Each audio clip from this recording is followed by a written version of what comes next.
a história mais poderosa já narrada, do Gênesis ao Apocalipse.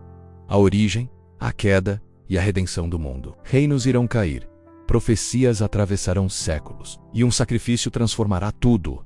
Uma jornada de fé, amor e perseverança. Assista agora a um resumo dos principais acontecimentos registrados no livro da Palavra de Deus, a Bíblia Sagrada, porque esta não é apenas uma história, é a verdade que atravessa os tempos. No princípio, não havia som, nem forma, nem tempo, somente o vazio. E Deus, com uma única palavra, rasgou a escuridão. Haja luz, e a luz surgiu, separando o dia e a noite como véus de fogo e sombra. Ele estendeu os céus como um manto, firmou a terra sobre o abismo e ordenou que as águas se recolhessem, revelando o solo seco. Estrelas dançaram no firmamento, e os animais preencheram os mares e os campos.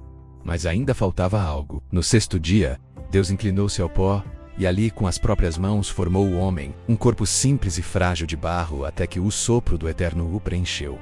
E o homem abriu os olhos. Ali começava a história da humanidade, com um suspiro divino no silêncio de um mundo recém-criado. Mas Adão ainda não estava completo. Em meio à beleza do Éden, deu nome a todas as criaturas, mas nenhuma era como ele. Então Deus o fez adormecer, e da sua costela fez nascer a mulher. Eva, não feita do barro, mas do próprio homem. Quando Adão a viu, reconheceu. Ela era parte dele. Juntos caminharam entre rios, árvores e animais selvagens. Deus os visitava ao cair do dia. Havia paz, inocência e comunhão, mas também havia um limite. Uma árvore, um fruto, uma ordem. Não comam. Então a serpente falou, e Eva ouviu. Seus olhos se fixaram no fruto e com mãos trêmulas ela colheu o que era proibido. Ela comeu, e Adão ao seu lado também comeu. O mundo estremeceu. A vergonha os cobriu como um véu. A voz de Deus ecoou, e eles se esconderam. Pela primeira vez, o homem fugiu do Criador. O paraíso, antes repleto de vida, fechava-se atrás deles. Um anjo com espada em chamas guardava a entrada, e assim, por uma escolha, a humanidade caiu, o pecado entrou, e a longa história da redenção teve início. Após a queda, a terra começou a se encher. Caim e Abel, filhos de Adão e Eva, cresceram. Dois irmãos seguindo caminhos diferentes. Abel cuidava dos rebanhos, Caim cultivava a terra. Um dia, ambos apresentaram suas ofertas a Deus. Abel levou o melhor de seus cordeiros. Caim trouxe frutos da colheita. Mas Deus viu o coração por trás da oferta. Aceitou a de Abel e rejeitou a de Caim. A inveja cresceu silenciosa como erva daninha. O rosto de Caim se fechou. Suas mãos se tornaram pesadas. Mesmo após um aviso divino, ele cedeu. Chamou o irmão para o campo. E ali levantou a mão que fez Abel cair. O sangue tocou o solo. Era o primeiro assassinato. O primeiro luto. As gerações se multiplicaram. E com elas a maldade. A terra, antes cheia de vida, agora transbordava violência, corrupção e crueldade. Os homens haviam esquecido seu Criador. Mas em meio à escuridão, um homem se destacou. Noé, justo e íntegro, caminhava com Deus enquanto o mundo seguia por outro rumo. Então veio a ordem divina: construa uma arca, mesmo sem chuva, sem mar por perto. Durante anos martelou madeira enquanto era ridicularizado por vizinhos que zombavam de um juízo invisível. Mas Deus não queria salvar apenas uma família. Queria preservar a vida. Do os animais vieram, feras da selva, aves do céu, criaturas da terra, grandes e pequenas, domésticas e selvagens. Todos entraram na arca, macho e fêmea, conforme Deus havia ordenado. Então o céu se abriu, as fontes do abismo jorraram. A chuva caiu por 40 dias e 40 noites sem parar.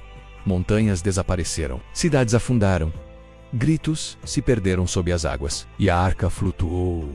Dentro dela uma família, um remanescente, um futuro. Quando as águas finalmente baixaram, a arca repousou sobre a terra seca. Uma pomba voou e retornou com um ramo. Era o sinal. A vida recomeçava. Após o dilúvio, os homens voltaram a crescer em número e em orgulho. Falavam a mesma língua, compartilhavam os mesmos sonhos e decidiram ser deuses de si mesmos. Numa vasta planície, começaram a erguer uma torre. Não era apenas pedra sobre pedra, era vaidade sobre vaidade. Façamos um nome para nós, diziam. Alcancemos os céus. Tijolos, cimento, a estrutura subindo como um desafio ao céu. Diante do peso da liderança, pediu sabedoria, e Deus se agradou. Seu reinado foi marcado por justiça, paz e esplendor. Mas os dias de ouro passaram. Os corações se afastaram. Então Deus enviou profetas, vozes redítidas, Jerusalém caiu, o povo foi levado cativo para a Babilônia. Mesmo assim Deus permaneceu fiel. Entre eles estava Daniel, na Babilônia, mas com um coração em Deus. Na cova dos leões, Deus fechou as bocas das feras. Sadraque, Mesaque e Abednego permaneceram firmes. Na fornalha ardente, alguém caminhava com eles. Alguém como o Filho de Deus. O exílio não foi o fim. Foi o lugar onde a esperança foi preservada. Os profetas anunciaram: um Messias viria. Não com espada, mas como servo. Então, numa noite silenciosa em Belém, a promessa se cumpriu. Não em palácios, mas num estábulo, o Verbo se fez carne. A luz chegou. Jesus caminhou entre os homens, amou os pecadores, amou até os que o feriram. Seu amor confrontou o mundo. Ele foi traído, julgado, condenado. Crucifica-o. No Gólgota, o Filho de Deus entregou sua vida. O véu se rasgou, a terra tremeu. Mas ao terceiro dia, o túmulo estava vazio. Ele ressuscitou. A cruz não foi o fim. Foi o... Séculos depois, João, exilado em Patmos, teve uma visão. O fim e um novo começo. E assim a Bíblia revela o plano eterno de Deus: criar, redimir, restaurar. A Bíblia não é apenas um livro, é uma carta de amor. E sua promessa final ecoa: Jesus virá. Seja bem-vindo ao Atlas da Fé. No próximo vídeo vamos contar a história de Jesus. A história mais poderosa já contada está apenas começando. Abraão não foi apenas pai de um filho. Tornou-se pai da fé. Sua obediência lançou fundamentos para reis, profetas e para toda a história da redenção. Gerações depois, outro homem também seria provado, vendido como escravo pelos próprios irmãos. José foi levado ao Egito com sabedoria, fidelidade e coragem, interpretou sonhos, conquistou a confiança do faraó e foi exaltado a governador do Egito, a segunda maior autoridade do império. No auge do poder, reencontrou os irmãos que o haviam traído, famintos e desesperados, mas José não retribuiu o mal com o mal. Escolheu perdoar, acolher e sustentar sua família. O tempo passou. Seus descendentes cresceram, multiplicando-se e tornaram-se uma nação, mas em terra estrangeira. Essa nação perdeu a liberdade. O povo que um dia foi acolhido agora gemia sob a escravidão. Trabalho forçado, correntes, açoites. Tudo clamava por justiça. Ira-se-ouvir. Movido por compaixão, levantou um libertador. Moisés, o homem que trocou os palácios do Egito pela voz do deserto. Diante do faraó, declarou com ousadia: deixe o meu povo ir. O coração do rei se endureceu. Então Deus revelou seu poder com sinais e pragas que abalaram a terra. Por fim, livres, os israelitas partiram, mas logo se viram encurralados. O mar à frente, o exército egípcio atrás. O medo tomou conta. Mas Deus não os abandonara. Moisés ergueu o cajado, e o impossível aconteceu. O mar se abriu, paredes de água se levantaram de cada lado. O povo atravessou a pé. O cativeiro ficou para trás. Uma nova jornada havia começado. O Deus que ouve o clamor dos oprimidos é o mesmo que cria caminhos onde não há caminho. No deserto, o povo caminhou carregando a memória da escravidão, mas com os olhos voltados para a promessa. A liberdade havia sido conquistada, mas agora era preciso aprender a viver como um povo livre. Guiado por Deus, separado para Ele, ao pé de um monte sagrado eles pararam. E ali no Sinai, algo ainda mais grandioso aconteceria. O Senhor que os libertara com mão forte agora se revelaria com voz poderosa. O chão tremia, relâmpagos cortavam o céu. O povo aguardava com temor e reverência.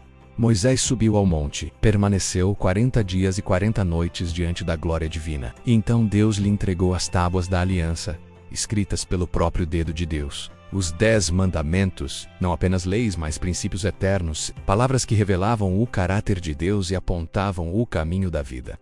Um código moral que distinguiria Israel entre as nações. O tempo avançou, e quando Moisés cumpriu sua missão, um novo líder se levantou: Josué. Homem de coragem, fé e obediência, com o coração firme na promessa, conduziu Israel rumo à terra prometida. Mas antes, um obstáculo se impunha. Jericó, muralhas altas, intransponíveis. Deus, porém, não age segundo a lógica humana. Em vez de espadas, trombetas, em vez de guerra, silêncio e obediência. Porsis, Deias, o povo marchou ao redor da cidade em silêncio. No 7º dia, ao som das trombetas e ao grito do povo, as muralhas ruíram. A vitória veio pela fé. Com Jericó vencida, Israel começou a possuir a terra prometida. A promessa feita a Abraão começava a se cumprir. Um novo capítulo se abria. O tempo da conquista havia chegado. Mas mesmo com a terra habitada, o coração do povo ainda precisava de direção.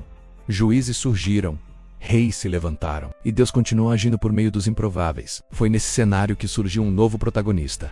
Não um general experiente, nem um guerreiro famoso. Golias, o gigante filisteu, desafiava o povo dia após dia. Ninguém ousava enfrentá-lo, exceto Davi. Com um estilingue na mão e 5 pedras no alfoge, Ele confiava não em sua força, mas no Deus que o guardara nos campos. A pedra voou.